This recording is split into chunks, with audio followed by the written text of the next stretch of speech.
Hey guys, what's up? It's Nicole. Welcome back to my channel. How's everybody doing? I hope all you guys are having a great Saturday. I am just piddling around. Me and the boys went grocery shopping, and I have just been playing with makeup here and there, just relaxing. And I've been watching some of my recovery YouTuber friends' videos, and I just got done watching one of the new people in our recovery community's video. Hey Tabitha, hey the person, and I wanted to kind of share some stuff with you guys about my experience with Neurontin, aka Gabapentin. So before I even got sober, my best friend used to take Neurontin, which is Gabapentin, for nerve pain. And she would get bottles of it. I mean, just bottles of it, you guys. And we would take it to get fucked up, like to get high, because if you take enough, first of all, my name's Nicole. I'm an addict. I've been in recovery for 3 years. My drug of choices were methamphetamine, oxycodone, IV cocaine, crack, meth. So, and I am in a medically assisted treatment program, and I have not, used drugs, illicit drugs in 3 years. Like, I've been doing really good for the last 3 years and I think 4 months. And I am not a doctor. This is just my subjective experience. I'm just sharing with you guys what I've been through and how gabapentin affected me when I used it. And yeah, so I just want to share this with you guys because I think it's really just kind of important. And then I also want to talk to you guys about, because I know a lot of y'all found my channel either through being on Suboxone or wanting to get off Suboxone or just needing support while you're on medically assisted treatment and getting your life together. And that's what my channel's for. So back to the story at hand. So my best friend used to get a prescription for gabapentin. Okay. And so, of course, me being the drug addict that I am was like, hey, let me get some of those. So she just gave me a bottle. This was like 2012 or 13, right after me and Neil met. It was my friend Tara. So I got them, and I would take like 2, and they would make me feel all gooey inside. They would make me feel like my nerves were just so relaxed. I would get really tired, like I was high, you guys, but not in a high that I liked to enjoy. It was like I would fall asleep. You know what I mean? So I could take anywhere from 2 to 7 or 8 of those at a time and be high, and feel good. Well, then, I went on with my life, and I kept using drugs and alcohol and kept getting high until 2015 rolled around. And, my son got taken from me. And that's when I had to make a decision to get help, because not only was I ruining my life, but I was about to start ruining my son's life. So I went to treatment. And when I got out of treatment, I was scared. So I got put on Suboxone as an insurance plan on my recovery, right? And I started working a 12-step program and going to meetings and doing therapy. And well, that's what I've been doing ever since. Well, then I started making YouTube videos a year ago. This time last year is when I started doing YouTube videos, December of 2017. And so I had been sober for about a year and a half, and I started making videos, and I started seeing a lot of people making videos about how gabapentin was helping them get off of Suboxone. And I was like, gabapentin?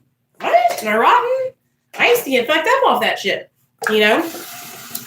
So I was like, okay. And so I started watching the videos, And then that's when I realized, you guys, so many people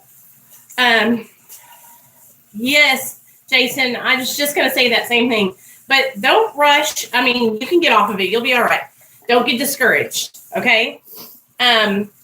So many people talk about, oh, it helps you get off of Suboxone. It helps you get off opiates. It helps you with opiate withdrawal. But then you're going to have withdrawal from gabapentin, you guys.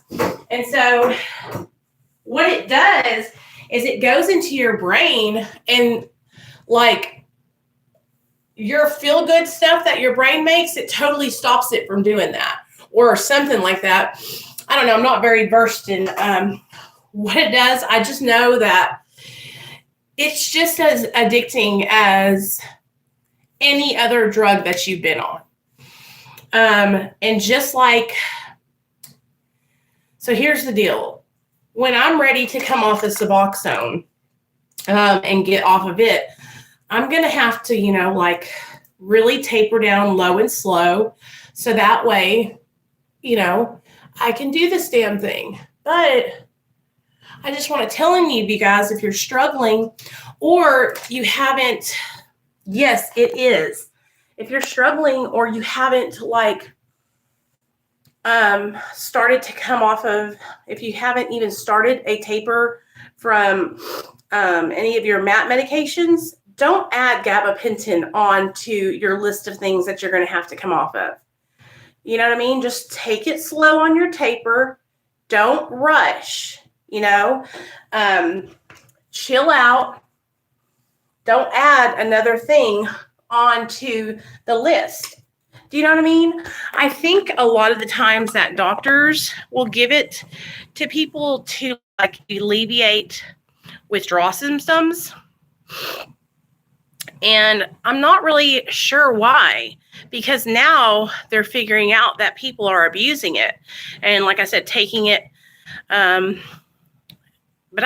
I'm telling you guys, like I've been taking Neurontin since 2010, the first time I got when I got out of prison. And so, and now there's like all these news places reporting about it and saying how, you know, hey Tabitha, how people are using it and I'm overdosing from it. Hold on, let me get. So I just thought that was like kind of something I wanted to tell you guys. And also because this guy I'm following, he is working on tapering off of Suboxone, but he's going real slow. He's not in any rush.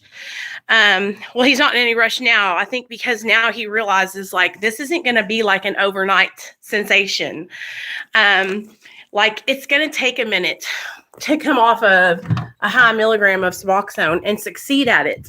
You can't just like be like, oh yeah, I'm going to get off of it. You know, it takes a fucking lot of work and it takes a lot of building building your support system.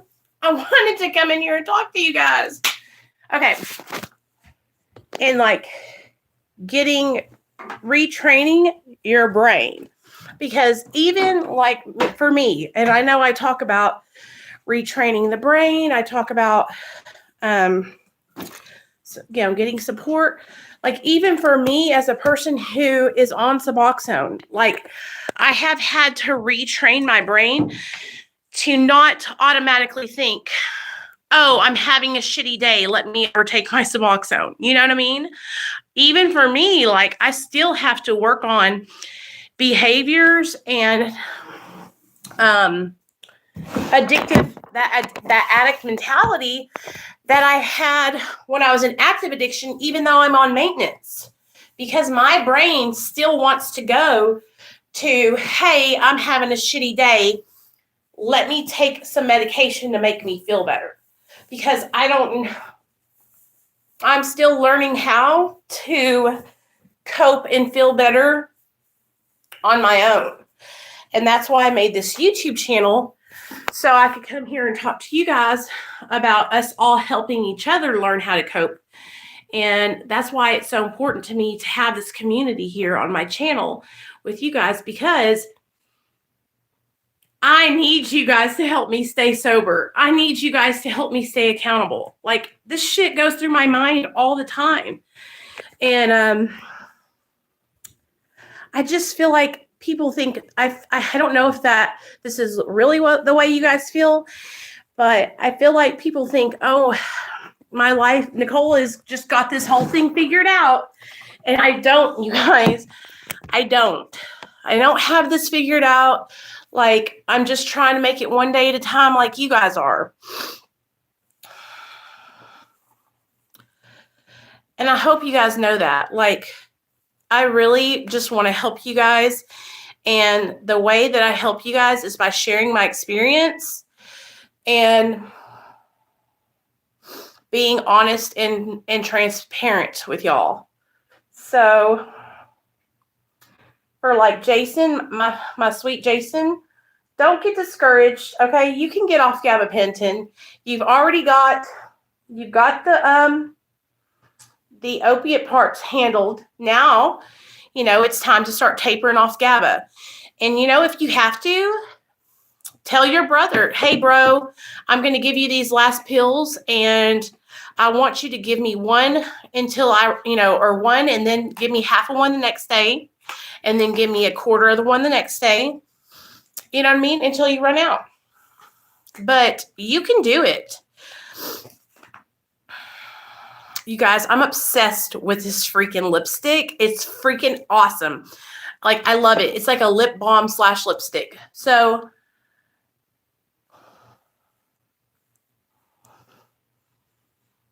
yeah. How many do you have left? Have you been feeling funny from them?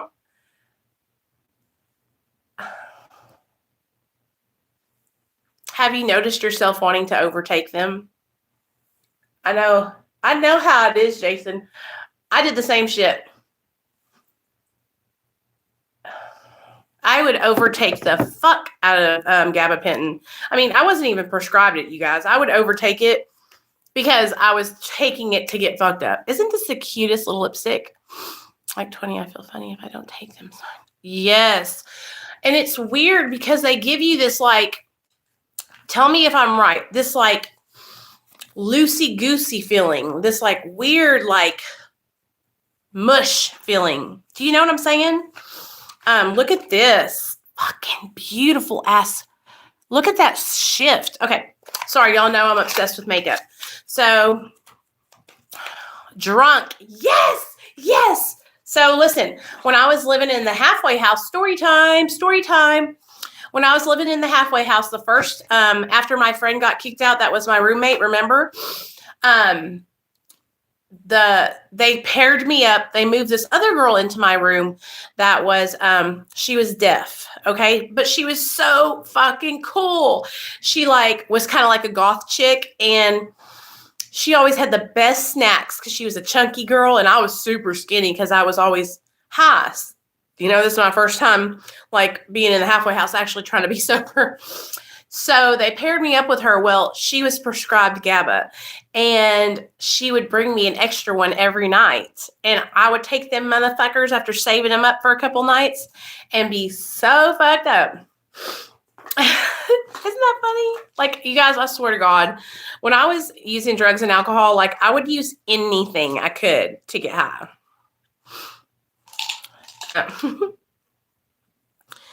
But I was like, I don't know. I just feel like if you're on YouTube and you're trying to get sober or taper off medication, be careful what videos you're watching, who you're listening to or taking any kind of advice from, because these people are just drug addicts like you and me.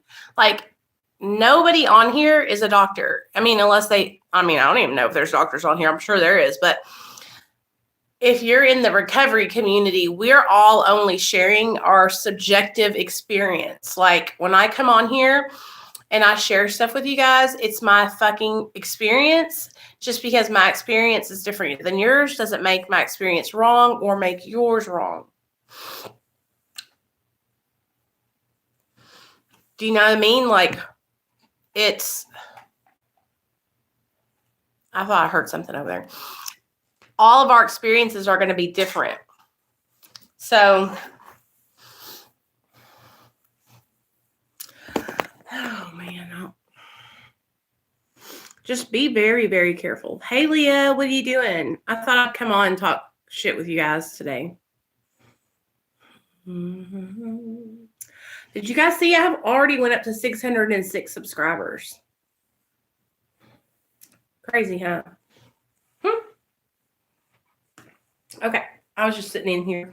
That's Nate's little train table. Did you guys see the train set I got him? Oh my God, I have to show you. Hold on. Let me go get it. Okay.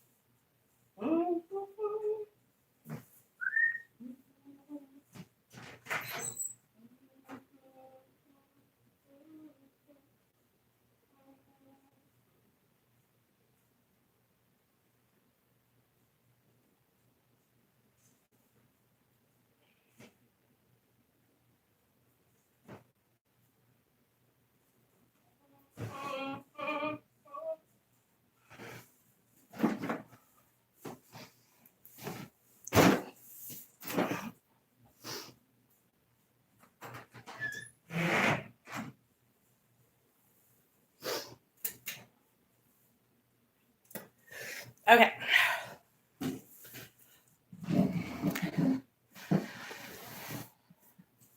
Do you think that the sharing people do on YouTube should stay between? Hold on, baby. Hold on, Sharon. I got to read your comment.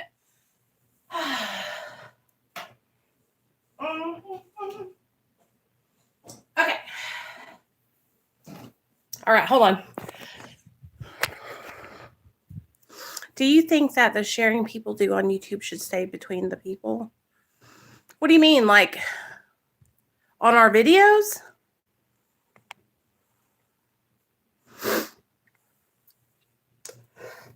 The thing about it is, it's like, I think that like whatever I put on here, like on my videos, that's just like public information.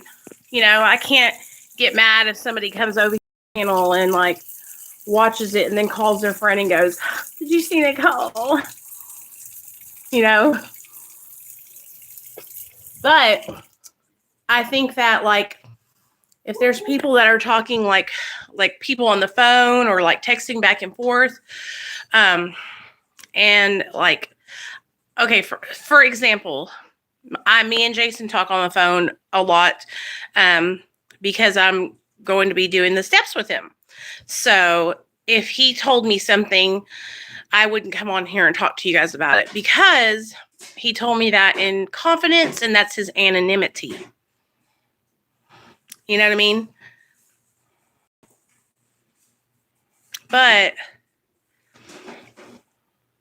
I've also been like the subject of people's conversation when they were like talking bad about me, like kind of like making fun of me and stuff, and that really hurt my feelings. And like I don't think that people should do that. And I'm like, I make sure that when this is what I was talking about the other day, is that if somebody's going to come to you and talk to you about someone else, then they're talking about you behind your back too. Believe that.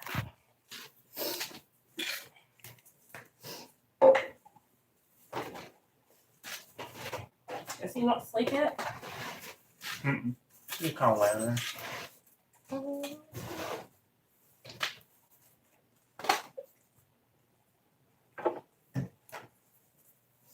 I'm going to wrap this. Where's the wrapping paper at?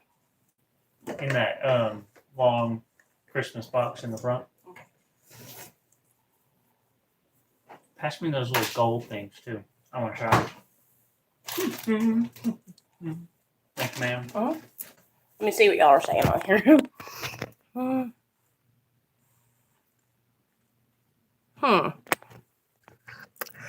Like brag about what? Sherry, what do you mean? I think because this is a recovery community, we have extra careful and sensitive sometimes, but yes, it's a public forum, so it's tricky. You're so right. If someone is talking about anyone to you, they're talking about you to someone else. Figure that out the hard way. Me too, girl. Me too. But what do you mean like bragging about? I mean, I feel people don't need to brag about Like, I don't know. What happened, girl? Just come and just tell us what happened. Stop beating around the bush. Just tell us the tea. Sherry, just tell us the tea.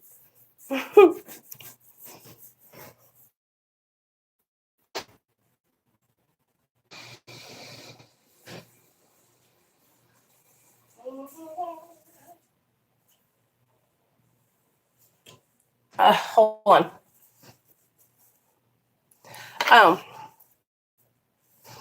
Not anyone either, but I never beat. Oh, okay. Well, I also feel like I want. That's just me. Like, the more the merrier. You know what I mean? And also, my nose is. That's the thing. Whenever, okay, so here's the thing about that, Sherry. That's why they have groups like AA and NA and Celebrate Recovery, because those are groups where you can keep your anonymity. When a person comes onto the YouTube app, which is a public forum, and talks about their recovery, then they're omitting their anonymity because they're talking about it openly. Now, if you want to remain anonymous, that's why you go in and you make yourself a profile with no picture and a fake name, and then you can have your anonymity still. You know what I mean? That's why it's so important for us to know the difference between like AA and NA, and then just like our little meetings like we're having now, because that's why it's so important for those meetings to keep anonymity for the people in the rooms and the program. Because if I was going all over YouTube and saying, hey guys, I'm a member of AA, and AA saved my life, and I represent AA. Yeah, that's right, me. I represent AA. Then when I relapse next week or something, somebody might say, well, I thought Nicole represented AA.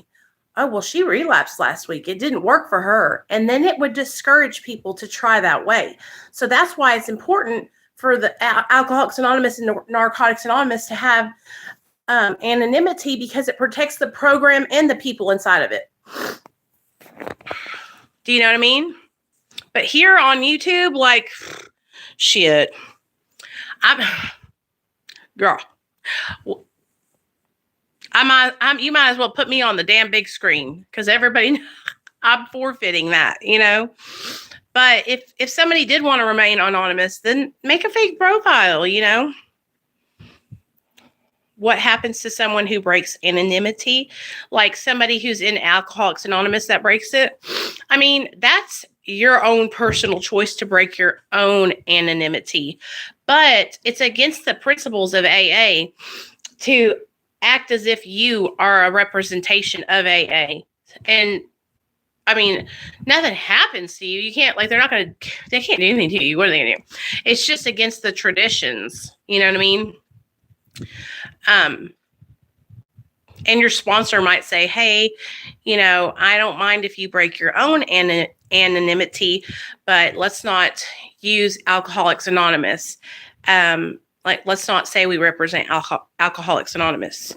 So that's why, like, when I come on here, I try to tell you guys, like, I love AA, and like, I absolutely, it saved my life, but like, I am not an AA spokesperson. You know what I mean? Oh no, Sherry, no. Can you imagine all the people they'd probably have to kick out? And then how many people would get discouraged? I thought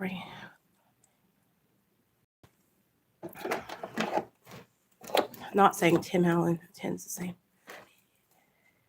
Right. And that would be you breaking his anonymity.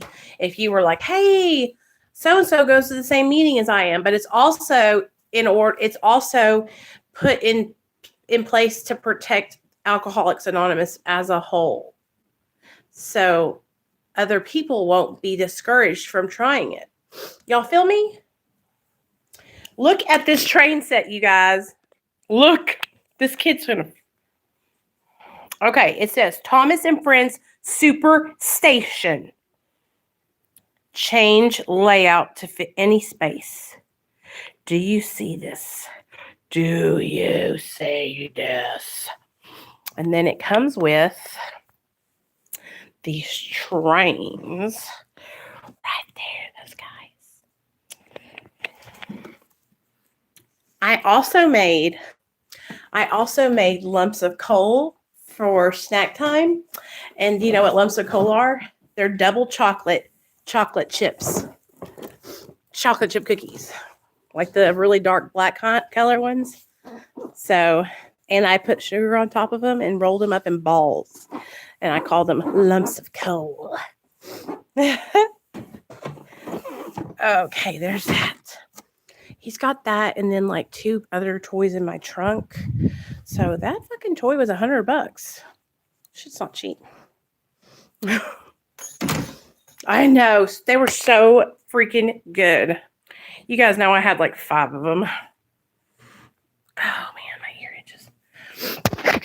And then, because we had to go grocery shopping, then I got this Chinese rice with broccoli and beef in it. And I made that for me and Neil. And Ashlyn and Nate had popcorn chicken and corn dogs. So everybody's had a good snack and a good little eating. And then we were relaxing. Have you guys seen the new it's Jungle Book, and it's called Mowgli? So freaking good. It's like so cool. The animals like come alive and talk. It's not a cartoon. It's like a movie. Really, really cool.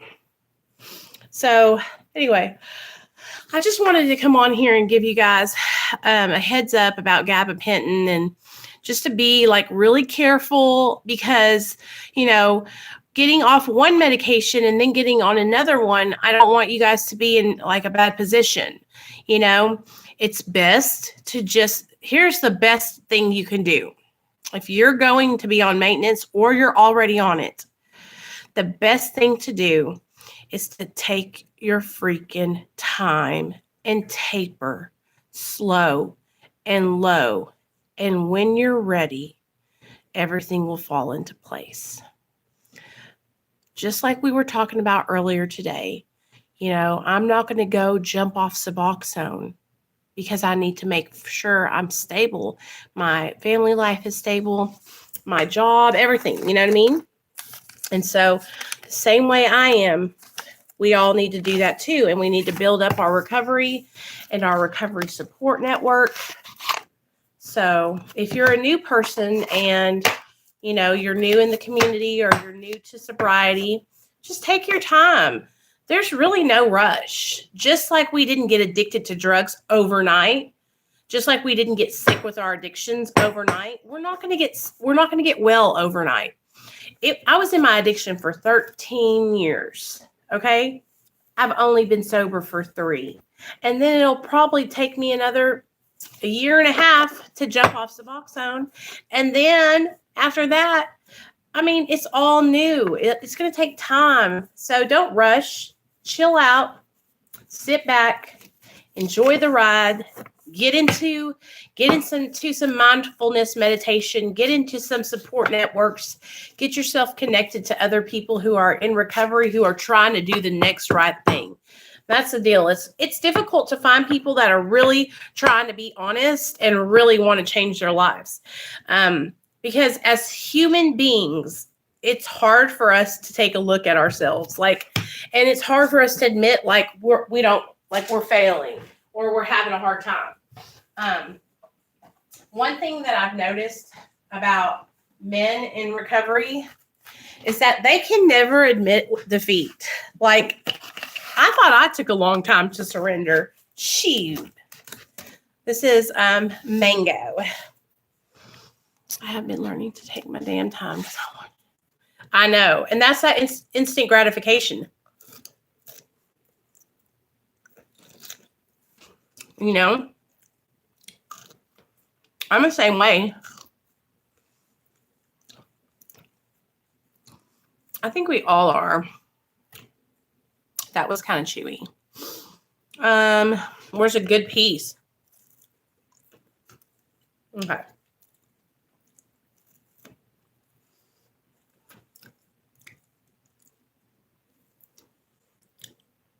Shit don't happen overnight.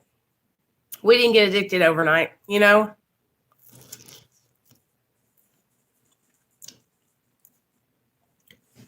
Think of how many years you were out there in your active addiction.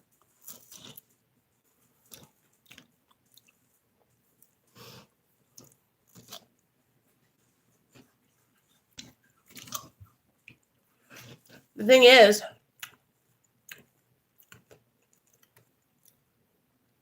we want recovery, but we don't want to put in the work. We want recovery, but we don't want to have to look inside ourselves and admit that we basically screwed up our lives, you know? And I think a lot of, like, I know somebody that's close to me that struggles because he has a job. He went to college and they think, well, I'm functioning. It doesn't matter.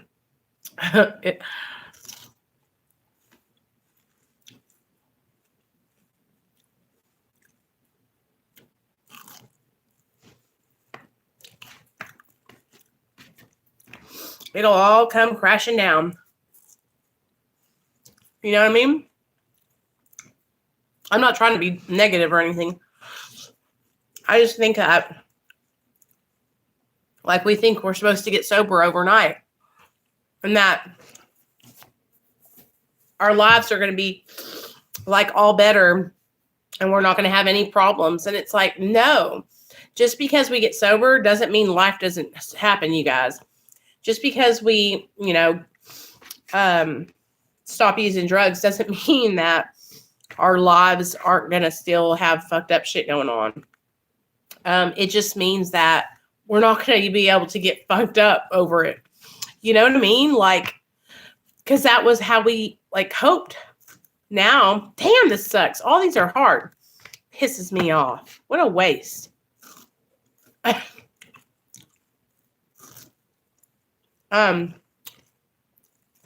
think a lot of times we think, oh, I got sober. Now everything's going to be better and everybody's going to treat me differently. Or I've been sober for 6 months. My mom and dad need to trust me. You guys, it's going to take time.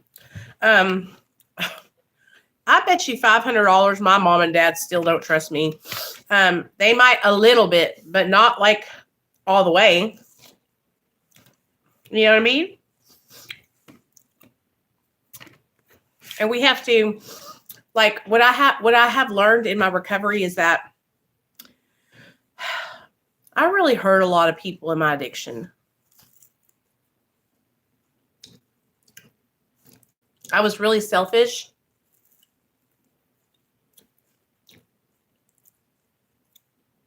And I ripped through people's lives like a tornado.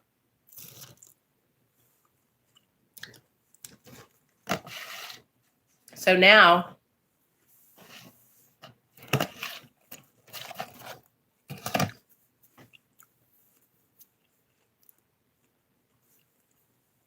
I'm trying to make up for all that, you know? And not by, like, buying them the gifts or anything like that. I'm just trying to do the right thing now, you know? And it's not always easy. Sometimes it gets difficult. Sometimes it's hard. And sometimes I just want to be like, I don't want to do shit. I don't want to fucking do nothing. I just want to fucking chill, you know? So I just wanted to come on and talk to you guys for a little bit. Everyday battle. That's right, Christy. How are you doing, girl? I've been missing you. Haven't really seen you today. I think you popped in this morning. It's a battle every day, you guys. It's a battle against ourselves. It's like I have a good side and a bad side. I have my addiction side. I have my sober side. And it's like a war inside of me, like a good against evil kind of thing. And if I wake up, I turn my wheel over like we've been doing in the mornings. I ask for guidance. I try to do the next right thing. I come in and talk with you guys and do my meditation. Then that means that my good side is prevailing. But then, there's days where I slip and I don't do my stuff. And then the bad side starts creeping in. The addict in me starts going, ooh, girl, you should go get you some Gabapentin. Hell no. You know what I mean, though? Like, that's the truth, you guys. And it's going to be like that for always. So I could talk to her. Hey, did you hear anything from Gina? Does she ever respond to you? Well, Sherry, the other day when I messaged her on YouTube, she said that she appreciated me for being kind, and then she went into denial mode. Every time, I tell her to get honest or take a look at herself, she's not even willing to do it. And there's this line in the big book, and it says, some of us are constitutionally incapable of being honest with ourselves. There are such unfortunates. They seem to have been born that way. They cannot grasp a manner of living that requires vigorous honesty. Their chances are less than nil. So I don't know if that's her, but there are people like that will never be able to get sober. They'll never get honest. They'll never make the changes. They'll never be willing. And that's the sad part about it. That's the sad part, is watching people that if they could just keep it real and get their heads out of their asses, that maybe they would have a chance at living a great life. Hey, Randy. Yeah, we're doing good. Miss you, buddy. Absolutely. Changes the subject every single time. And you know what? I go and check on her. Don't get me wrong. I unsubscribed, but I swing through there just to check on her. And it just makes me sad. Talk to me. Christy, I know what you mean, but listen to me, okay? Listen to me. I have been right there where you're at, thinking about all the things I didn't do, thinking about all the shit I fucked up, thinking about how far I could be right now at 36 if I had just done this. Shoulda, coulda, woulda. Do you know what? Stop. Stop it right now. No pity parties, no thinking shoulda, coulda, woulda. What we have to do is think right now, in the present. What can I do now to change my situation? What can I do right this moment? We can't go back. We can't rewind time and talk to our younger selves. We got to do it now. And so when you start thinking about to your old thinking, I wish I could have done this, or damn, I'm so disappointed in myself. You guys, believe me, I do it too. Don't do that, though. Try your hardest to change your thinking. When you start thinking, damn, I'm so far behind in my life, stop right there. You're alive. You could be dead. Think about all the things you have to be grateful. Don't think about all the things you haven't accomplished. Don't think about all the things that you missed out on. Don't think about all the things you fucked up. Think about everything that you do have to be grateful for. Think about all the things that you have accomplished. Think about how you're taking your life and you're turning it over now. Okay? Think about how you're making an effort to stay sober today. Think about what's going on right now in the present as we speak. Okay, bye, girl. Because that's the thing, you guys. It's so easy to beat ourselves up and to tear ourselves apart for things that we haven't accomplished or that we wish we could have done because we were fucked up and we didn't do it. It's like, if I spent all my time in that thinking, oh, Lord, I'd be miserable, because there's so many things I screwed up. Oh, yeah, Anna, I know. There's so many things I screwed up, you guys. And you guys, again, I'm not a doctor. I just want you guys to be careful and really do your research. If you're, thinking about taking these medications, talk to somebody else about it. I know that gabapentin helps with opiate withdrawals, but it doesn't need to be something that you stay on long term and blah, blah, blah, because it can be dangerous. But I'm not a doctor. Again, I'm not a doctor. So talk to your doctor. Jason, call your doctor Monday morning and say, hey, what do you want me to do? I've got this many left, and this is how I'm starting to feel. And just be straight up. Just be straight up. That's the best thing you can do, is be honest and forthcoming with how you're feeling and what's going on in your recovery, because that's when they'll be able to help you the most. You know what I mean? But Christy, I love you, girl. You got to listen to me. Do not think into the past. Do not think of what you haven't done, okay? That kind of thinking is not going to get you anywhere, all right? We got to focus on today and what we can do today. It's Christmas time. We're with our families. You got your boyfriend. I'm sure you guys got a Christmas tree up and lights up. And we just got to think about what we can do today, Today, we can stay sober. Today, we can do the next right thing. Today, we can help somebody else. Today, we can share our experience, Today, we can be with our families, So just try not to get overwhelmed and try not to get in that mindset where you're thinking about all the things that you haven't done. Because I'm telling you, it's toxic. It's toxic. We all know how we fucked up our lives. You know what I mean?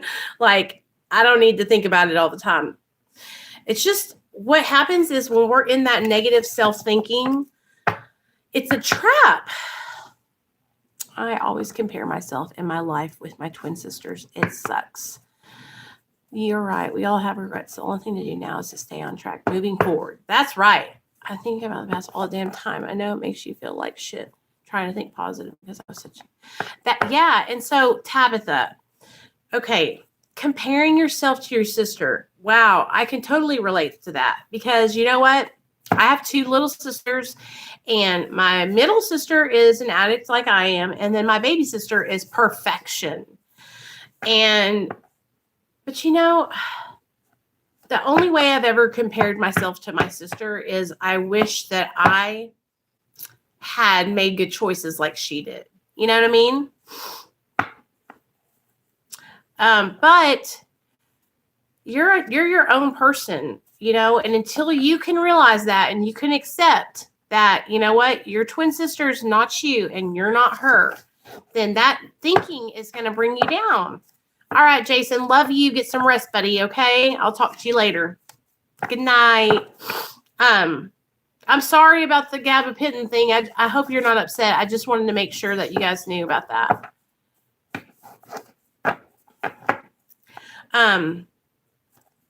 Don't compare yourself to your sister, okay? Try not to do that, Tabitha, because it's almost like your twin sister's probably the exact opposite of you, huh? Is she never tried a drug in her life and all that stuff? Like, girl, this is how I try to think about it. I try to think about it like this. Like, I had to go, I love you too. I had to go through all the shit I had to go through to be where I'm at today. I had to go through my addiction. I had to go through the terrible shit, the good shit, all of that to be the person I am today. And it built character in me and integrity. And so if I didn't go through those things, I wouldn't be here with you guys, So Tabitha, those are life experiences that you don't know. You might need that shit later on down the road. When your kids get older and they start trying to do stuff, you might have to tell them, hey, kids, this is what happened to mom when I did this shit. Don't ever regret what you've done, because it can all be used for the good. We can all use our experiences to help other people, and that's how you got to look at it. If you can look at your situation as something that can benefit you and help others, then it's a lot easier to handle that situation. Yeah. Well, you know what? And that's why sisters are awesome. Like, sisters love us no matter what, and they hold us down. Yeah, Christy, I can relate to that. PMS is a bitch. I promise you, Tabitha, you might not think it, but I bet you your sister does the same thing. I bet you she compares herself to you too. You might not think it, but I promise you, us women, oh Lord, we're complicated creatures. So, and I do stuff like that all the time too. I look at other girls, I look at my sisters. You guys, it's human nature, but I want you guys all to know that, like, you're special in your own way. You're just the way God wants you to be. And you can use all the things that you've been through to help other people. So don't ever be ashamed. Look at me. Look at me. I'm not ashamed. I tell you guys everything, all the nasty stuff I did. And you know what? I used to be ashamed. I used to be full of shame, and I wouldn't say nothing. I would cry and be embarrassed. And you know what? That kept me sick. Look at me now, thriving. I don't care. Like, people can come over here, talk shit about me, say I'm a slut, whore, whatever. I have been delivered. My higher power, my God, has delivered me from the depths of despair. I am a new woman. And all those things I went through, they made me stronger.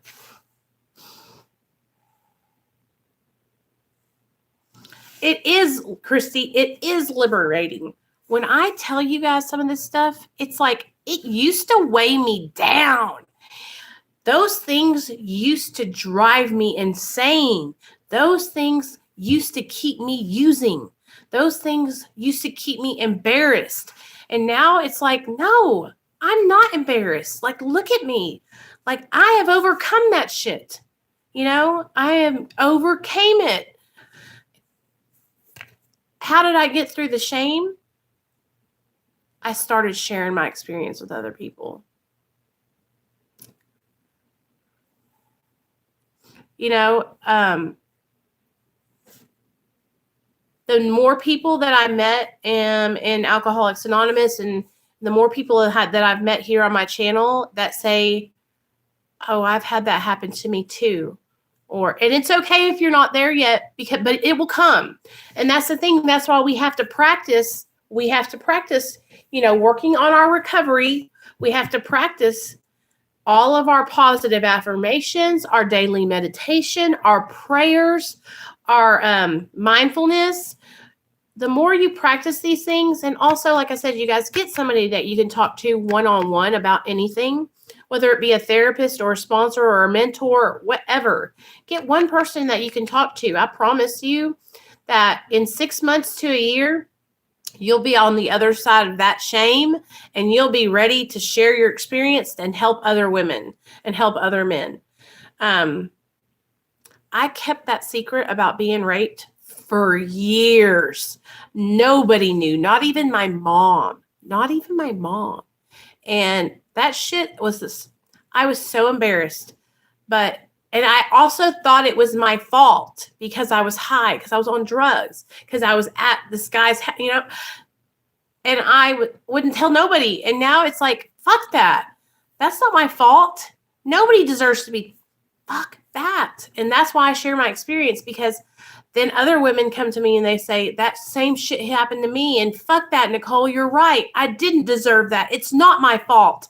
And that's why I want you guys to get to a point where you know that, like, all that guilt and shame, it's okay to feel guilty about, doing bad shit to our families or harming our kids or, using drugs and stealing or whatever. But that shame is what keeps us sick in our addiction. It's okay. It's over and done with. We got to move on from it. Okay. The way that you get through that is you start doing the right thing. And instead of talking the talk, you walk the walk. Instead of saying, I'm going to get sober, you shut up, you get sober, and you show your family members and your friends and whoever you love through your actions. Oh, thanks. I love secrets too until I was 32. Seems as if everything got worse once I told my mom. You know, I don't know if it's because if it got worse, but like when we tell our families, it's like hard for them to process that shit, you guys, because they don't want to see us hurt, you know? Oh, okay. Yeah, well, that's because, you know, when we get open up and we tell people maybe we don't get the response that we expected, then we don't know what to do. And we want to go back and make, you know, like it's almost like we want to rewind and like not tell it. But it's like, girl, you did what you did what you needed to do. And now what you have to do is learn, grow, and move past it. Like, you guys, I just want you to know that the where I'm at has been 3 years of me practicing and working on my recovery every single day, journaling, talking to my therapist a lot, talking to my sponsor, talking to you guys. Like, this has been 3 years of me working this, okay, working hard. And then it'll probably be another 3 years when I get off medication assisted treatment. So, but say I told my wife. You know, and when we're talking about like sexual abuse, Tabitha, that shit is fucking like hard because we feel so shame. We feel a lot of shame. You know? And that shame and guilt is not, girl, listen to me. That's not your fault at all. And there's bad, bad people in the world. But you know what? You know how Avalon was over and she was sharing her story about what happened to her when she was a little girl? Just like she shared her story with all you guys can share your story with other women if you've been through sexual abuse. And also, Tabitha, do you have Facebook? There are all kinds of, or not even Facebook, just go onto Google and Google like abuse,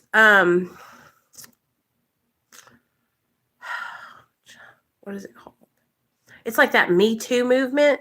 And it's like survivors, abuse and sexual abuse survivors. There's all kinds of awesome support groups with other women that have been through the same thing that share their experience just like we do over here with each other, only about you know, being abused. Listen, I'm never going to act. That was Mango. I'm never going to act like my whole situation whenever I was younger and I got touched by that guy, that happened one time. And then I got raped when I was in my addiction. But I don't have a lot of experience with like being molested when I, you know, by a grown up. So I will never be able to like understand what it's like, but I know that it's gotta suck. I know that how I felt when I was abused by like my boyfriend and stuff, and that guy that raped me, you know. Oh no, it doesn't fit me. I grew up United Pentecostal, so I know all about that kind of stuff. So I just want Tabitha, I wish you would message me on Instagram or my email. Would you do that? Or Twitter. It's all in the description box of this video. No, I don't think it is, Christy, because it was hard as a rock. It didn't taste good at all, girl. I'm disappointed. Hey, Nick, I'm doing good. Thanks for asking. That mango was not good at all. But okay, anyway, I'm going to get off here and go snuggle with the boys. I just wanted to pop on and talk with you guys for about an hour because, well, I just can't go without talking to y'all. I love doing our little meetings and stuff. But Tabitha, will you message me on Twitter, Instagram, or email me, okay? All right, guys, I'll talk to y'all later. Bye. Okay, message me. Okay.